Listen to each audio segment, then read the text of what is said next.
này cô hai này kề mama and be like happy we will be alright này ngoài sơ bằng tạo thành sơ bằng hồ hi sơ bằng cho hi liêu vô hi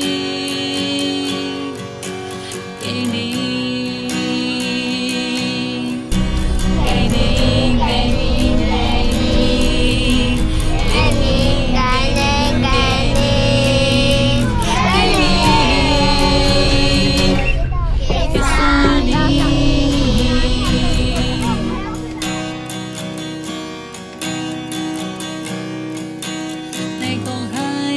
Mama, don't be like worry. I will be alright.